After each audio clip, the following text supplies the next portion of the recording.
Hi കൂട്ടുകാരെ, എല്ലാവർക്കും പുതിയ വീഡിയോയിലേക്ക് സ്വാഗതം. ഞാനിന്ന് താമരയിൽ രാസവളം എങ്ങനെ ഉപയോഗിക്കാം എന്ന വീഡിയോയിലാണ് കാണിക്കുന്നത്.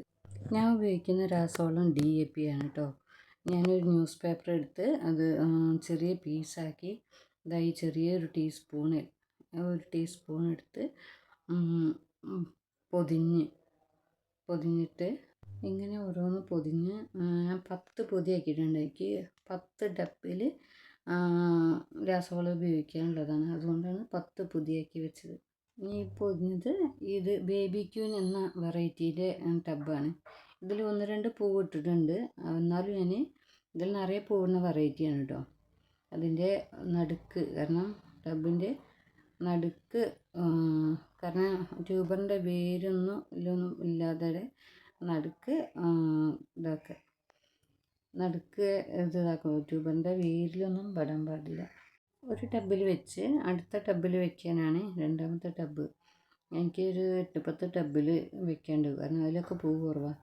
ശരിക്കും രാസവളം ഉപയോഗിക്കണമെന്നൊന്നുമില്ല. രാസവളം ഉപയോഗിക്കാത്ത ചില വെറൈറ്റികളുണ്ട് ഇന്ത്യയിൽ.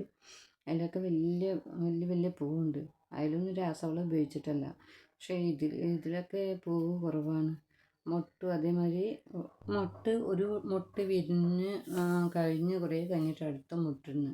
അതുകൊണ്ടാണ് ഞാൻ രാസവളം ഉപയോഗിക്കുന്നത് കേട്ടോ. രാസവളം ഉപയോഗിക്കുന്നവരുണ്ട്, ജൈവവളം ഉപയോഗിക്കുന്നവരുണ്ട് കേട്ടോ.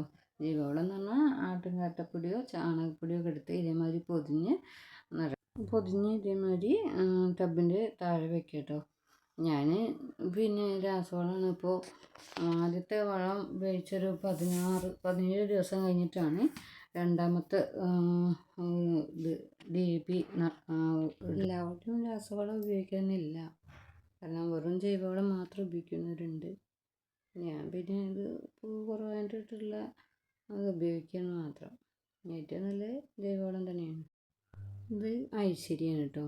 ഇപ്പോൾ ഇത് ഐശ്വര്യയിലാണ് ഇപ്പോൾ ഈ രാസവളം ഉപയോഗിക്കുന്നത്. ഇതിലിപ്പോൾ 4 പൂവ് ഇട്ടു കേട്ടോ. ഇപ്പോൾ 5ാമത്തെ മുട്ട് വന്നു. പക്ഷേ അധികം ഇലകളൊന്നുമില്ല. ആകെ ഒരു 4-5 സ്റ്റാൻഡിങ് ലീഫേ ഉള്ളൂ കേട്ടോ. ഇത് പിങ്ക് പെർഫെക്ഷൻ അറിയും. ഇതിൽ മുട്ട് ഇതുവരെ വിട്ടിട്ടില്ല. അപ്പോൾ ആദ്യം 15 ദിവസം ആയപ്പോൾ ഇട്ടിരുന്നു, അതിലും ഇട്ടിട്ടില്ല. അപ്പോൾ രണ്ടാമത്തേലും ഒരു 4-5 സ്റ്റാൻഡിങ് ലീഫേ ഉണ്ടായിരുന്നുള്ളൂ.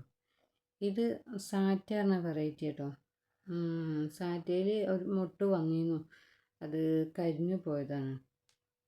രണ്ടാമതിപ്പോൾ ഒരു സ്റ്റാൻഡിൻ്റെ കൂടെ ചെറിയൊരു മുട്ട ഞാൻ കരിയാതെ മതിയായിരുന്നു. കൂടുതലും മുട്ട വീഡിയോ വൈൻഡപ്പ് ചെയ്യാണ്.